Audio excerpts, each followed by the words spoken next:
nous voilà à l'aéroport de Genève avec Karim, ici à ma gauche. Salut.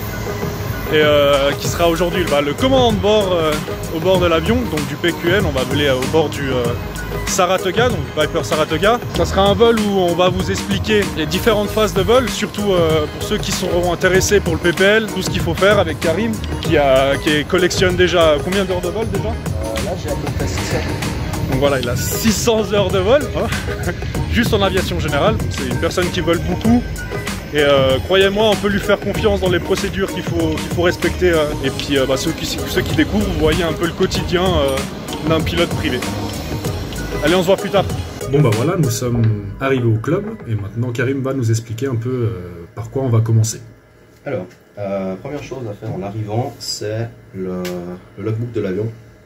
Donc voir que l'avion soit en bon état, qu'il n'y ait pas de défaut quelconque, qu'il soit dans les heures, pas qu'on dépasse les heures maintenance. Donc là, si je résume un peu ce que tu as dit, là on a un peu ce livre, ça s'appelle le logbook, voilà, comme ceci.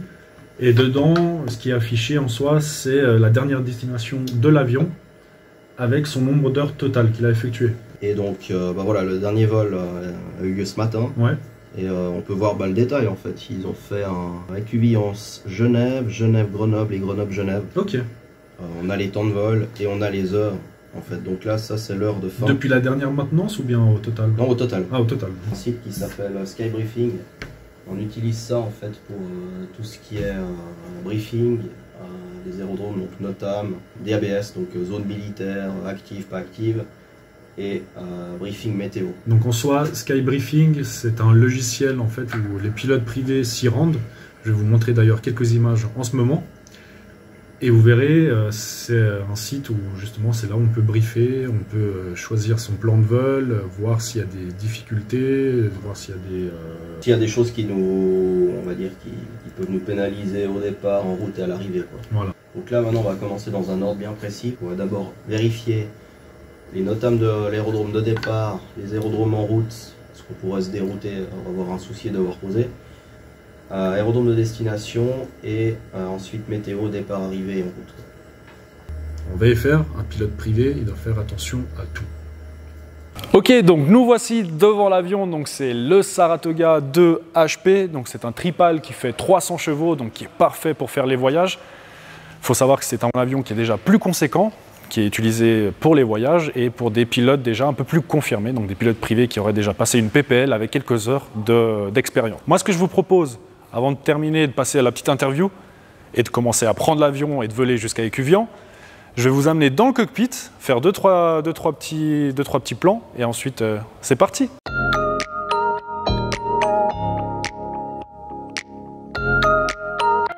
Donc là c'est simple, pour rentrer donc dans le PQN, ce qu'on fait, c'est on pose le pied là où il y a ces bandelettes noires. Attention à ne pas poser sur l'aile, si on ne veut pas l'abîmer bien sûr, et si on veut toujours voler l'avion plus tard. On ouvre, et alors là tu peux venir, là tu verras.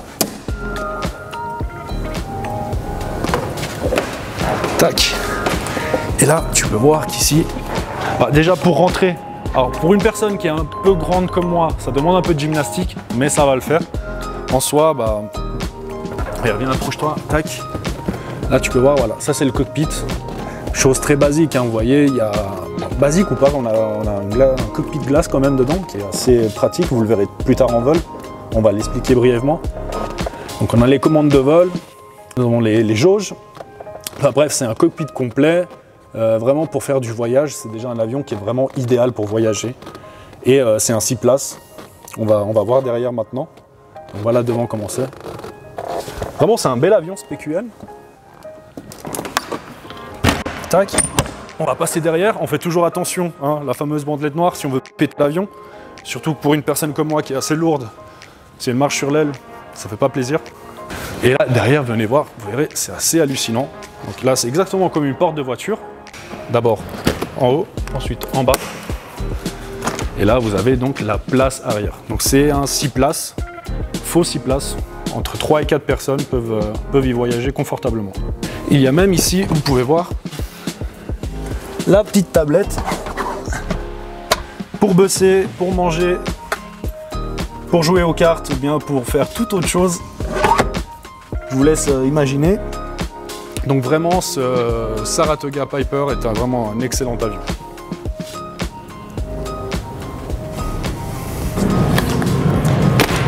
Bien, ce que je vous propose, c'est de continuer avec le petit interview et on part en vol. Présente-toi en quelques mots à l'audience. Alors Karim, 28 ans, pilote à l'Aéroclub de Genève depuis maintenant 6 ans environ. À peu près 600 heures de vol et vole principalement du Piper. Je sais que tu es un grand passionné de simulation aussi, tu voles sur P3D, d'ailleurs tu as aussi une chaîne Twitch. Tu sais d'ailleurs que j'ai une communauté de simmers. Est-ce que tu peux m'en parler un peu plus sur ta chaîne Twitch? Ouais, alors effectivement, j'ai une chaîne Twitch, Top Suisse, TOPSWISS, c'est principalement de la simulation sur P3D et axé principalement sur le 320 avec des procédures réelles, donc en général c'est des vols de A à Z, mais en version simulateur et en version Airbus. Voilà. Donc tout à l'heure on va voler sur le Piper. Peux-tu m'en dire un peu plus, un conseil sur les aspirants pilotes ou ceux qui découvrent le monde de l'aviation, de ce qu'est un vol type dans l'aviation générale? Alors principalement la motivation, je pense, c'est ce qui fait tout. Après voilà, je pense qu'il faut être déterminé, il faut crocher, parce que la théorie c'est pas tout le temps simple, c'est pas simple pour tout le monde. C'est vraiment de crocher et surtout de voler en parallèle en fait, parce que si on fait que de la théorie sans faire de la pratique, on n'arrive pas à vraiment lier les deux, alors qu'on lie en théorie et pratique, je pense que c'est beaucoup plus simple pour comprendre ce qu'on fait en théorie. Bon bah je propose qu'on voit tout ça en vol et puis allez. Allez, c'est parti.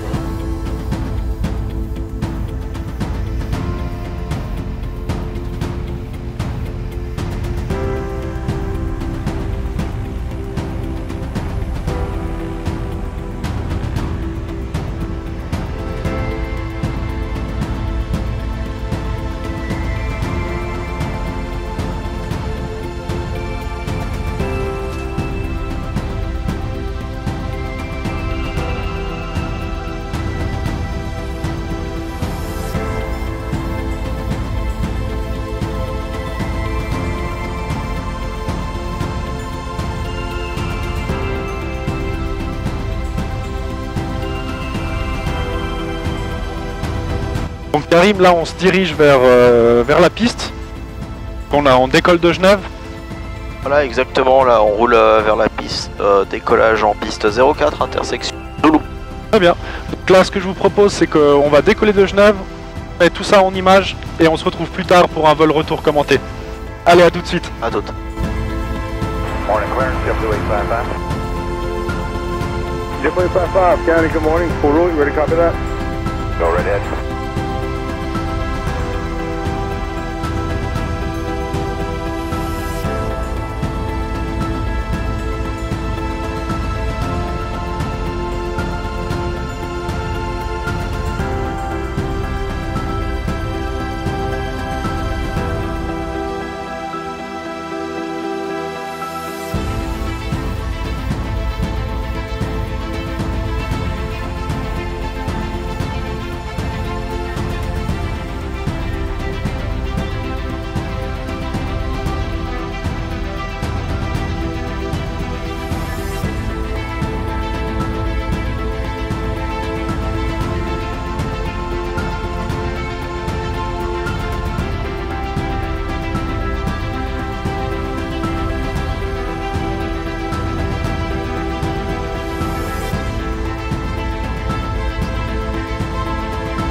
Et donc voilà, là on se retrouverait pour le vol retour avec le pic Karim. Yo.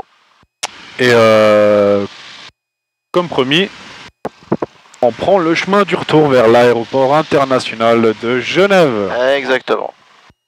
D'ailleurs, petite parenthèse, où les avions présidentiels de Joe Biden et notre cher Poutine ont atterri il y a quoi? Il y a quelques jours maintenant? Il y a il y a de ça 3 jours. Ouais.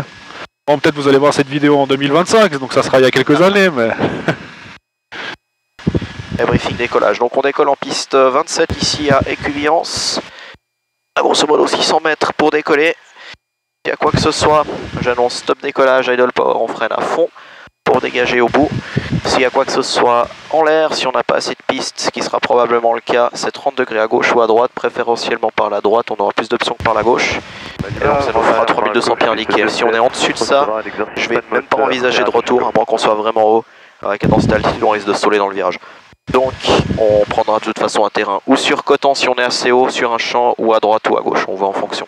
Très bien. Si on est assez haut. Si par contre c'est mineur, sera circuit main gauche, 3300 pieds pour revenir atterrir standard. Okay.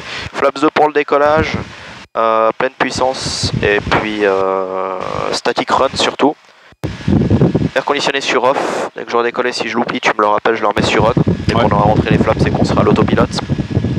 Et au niveau des dangers, la température est vachement chaude, 28 degrés. Si vous voyez des trafics, vous dites, n'hésitez pas. Et puis on va s'occuper de cette porte. Ouais. Mais rouler au point d'arrêt, on s'en occupe là-bas. Allez. Et donc là, on s'aligne, on s'apprête à décoller d'Écuvillance, donc c'est un petit aérodrome à Fribourg.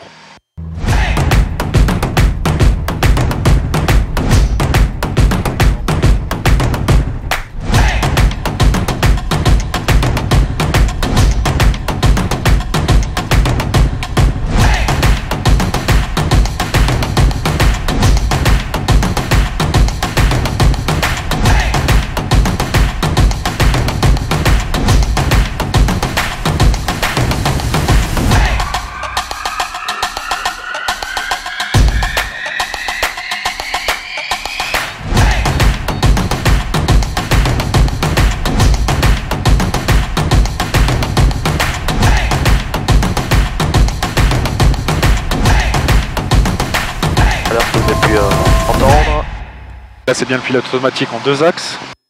Voilà. Toujours remettre de la manifold pressure en montée. All-star. Alt. Ça me fait penser un peu au CRJ où tu dois toujours régler les gaz d'ailleurs. Ouais. Ça peut penser un peu à l'Airbus, au FMA. Ouais. Genre d'FMA en fait. Puis c'est bien de lire et d'annoncer les modes à voix haute, comme ça tu sais que tu t'es pas planté de mode. Tu confirmes parce que le Alt Star c'est quand tu interceptes l'altitude. Et le Alt c'est quand il est intercepté. Donc vous avez pu voir, c'est un Saratoga qui est équipé avec un glass cockpit. Voilà. Tu peux nous dire un peu les avantages d'avoir un glass cockpit? Alors la précision du vol, déjà là au niveau de l'autopilote qu'on a mis avec le G500 là, il est relativement précis par rapport à l'ancien. D'accord. On a plusieurs modes. On a le mode de montée selon la vitesse qui est IAS, c'est-à-dire qu'on lui donne une vitesse. On va tout faire pour garder cette vitesse. On a le mode vertical speed pour monter avec un taux de montée imposé à l'avion. On a le mode VNAV qui n'est pas actif sur cet avion parce qu'on a des GTN 530, des GNS 430 qui sont des vieux et qui ne prennent pas en compte les profils verticaux. On a le mode Alt, en gros c'est la capture de l'altitude. Le yaw damper n'est pas installé sur cet avion. C'est l'amortisseur de l'assez latéral en fait qui centre la bille. Ouais. La plupart des avions de ligne. Maintenant, admettons qu'on a une panne moteur. Est-ce que le pilote automatique est conseillé? Il faut le Alors moi, conseiller, je sais pas, parce que c'est toujours mieux de voler un avion à la main quand ça va pas. En cas d'urgence, hein, on est d'accord. Personnellement, sur cet avion, moi ce que je ferais, c'est qu'on peut afficher la vitesse. Donc je mettrais IAS avec ma base glide speed. Et en gros, comme ça, t'as la finesse maximum de planer. Pour en savoir en plus dans les pannes moteur avion, je vous laisse cliquer sur le lien ici à gauche pour voir un peu comment ça se passe les pannes moteur. Voilà. Donc pour résumer, qu'est-ce qu'il faut faire attention une fois qu'on est en croisière? Alors, le trafic aux alentours, toujours avoir l'œil ouvert parce qu'il y a du trafic de partout, surtout qu'on est samedi, il fait beau, il y a beaucoup de monde qui vole.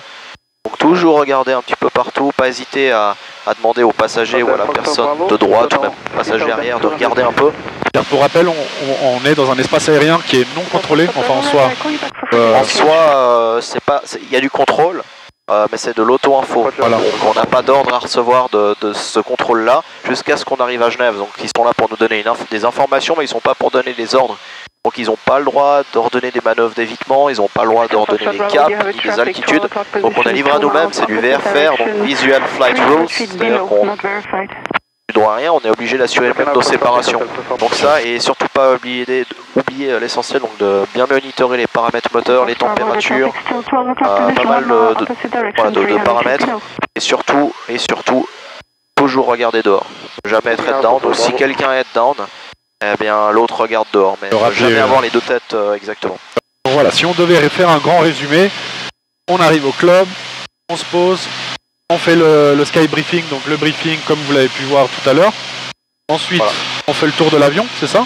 Voilà, le plan de vol, le tour de l'avion, vérifier qu'il n'y ait pas... Parce que le logbook de l'avion peut indiquer que tout va bien, mais il peut y avoir quelque chose après visuellement que quelqu'un n'a pas vu, donc faire le tour de l'avion. Peux-tu me dire pour nos amis français, quelle est la différence, on va dire, entre voler en VFR en France ou voler en VFR en Suisse? Quelle est la principale différence? Je sais qu'il y a une question de plan de vol. Non, en soi, il n'y a pas de grosse différence. Les différences sont plus à la radio en France. Où, par exemple, sur l'info, on va annoncer le nombre de personnes à bord, le transpondeur. C'est les seules choses qu'on annonce en plus. Mais sinon, non, c'est relativement pareil. Donc, après, c'est plus certaines procédures. Les Français font plus, si je dis pas n'importe quoi, des encadrements pour venir en inventaire, c'est-à-dire qu'ils passent au travers d'un seuil de, ils passent derrière un seuil de piste pour débuter directement dès le début vent arrière, alors que nous, la plupart des aérodromes, on fait des verticales pour intégrer milieu vent arrière. D'accord. Après, en soi, il n'y a pas de gros changements à la radio ou de manière législative, il n'y a pas de... C'est un petit peu la même chose, quoi. D'accord. Bah, je vous laisse commenter s'il y a des différences. Vous êtes pilote privé en France ou autre. Mettez en commentaire si vous voyez quelques différences. Par exemple, je sais qu'il y a peut-être une question de plan de vol, ou bien comme Karim l'a dit, vous confirmez-le ou pas.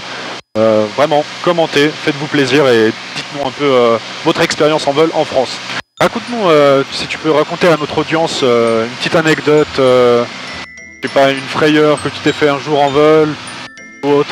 Alors, avec le sillage, parce que c'est vrai qu'à l'époque on volait en particulier sur la gazon, où la gazon était un petit peu moins exposée aux turbulences de sillage, et une fois j'ai chopé un très léger sillage d'un A320, qui est particulièrement violent et ça donne plus trop envie d'y retourner. Faut pas oublier que le sillage est la chose la plus dangereuse avec le givrage. Alors en deux mots, le sillage c'est quoi? Les turbulences générées par les ailes, par la portance des ailes d'un avion. En fait. Donc en fait, vu qu'ils volent souvent dans l'aéroport international de Genève, évidemment il y a des gros avions, des gros porteurs, et il y a un sillage. Le sillage c'est quand on se place derrière les avions de ligne qui crée des turbulences, sauf erreur. Exactement, la portance, les ailes génèrent de la portance, ça crée des turbulences, du vortex, des turbulences de sillage qui partent de côté, c'est des monstres tourbillons.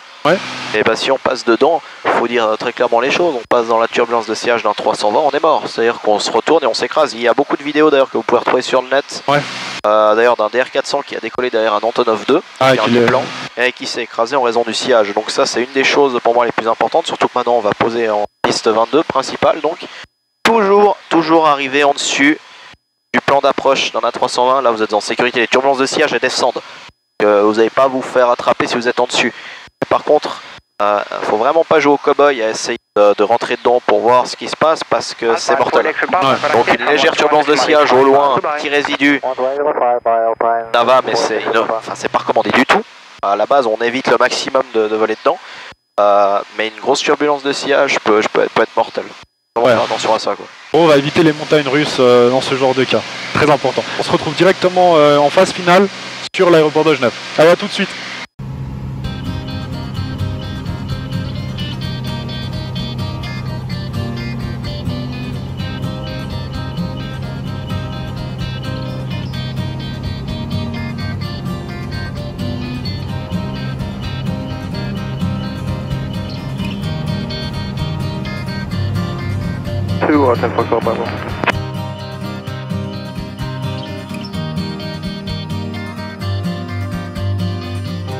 CCF 005, thank you, correct apron 121.855, au revoir. 121.855, bye, CCF 005. Hôtel Québec Novembre, vent calme, piste 22 autorisé à atterrir pour dégager à Zulu. On atterrit piste 22, on dégagera Zulu Québec Nord. L'avantage d'avoir une grande piste comme ça, c'est qu'on peut la prendre bien large et atterrir bien loin. Victor Alpha Hotel, line up runway 22. Line up runway 22. Combien de kilomètres la piste, Karim, déjà? 3 km 9. 3 km 9 la piste. Ça change des aérodromes, des petits aérodromes où ils font entre 400 et 800 mètres. Alors on va toucher. 49 Charlie Zulu FM, ready to copy? Clear to Heraklion, Madame 5 Alpha departure, flight level 90, squawk 4406. Clear to Heraklion, altitude, Magnifique. Madame 5 Alpha departure, initial Et donc flight level voilà, 90 and 4406. c'est la fin de ce petit vol en version aviation générale, donc un vol classique que ferait personne ayant un PPL. J'espère que ça va pu vous aider et vous donner quelques idées pour ceux qui veulent initier. Holo Club Hôtel Québec Nord, merci, très bonne journée. De même. Voilà ce qui vous attend. Alors certes, ça change en fonction de l'endroit où vous voulez voler, mais en soi, voilà à quoi vous attendre dans un petit vol classique.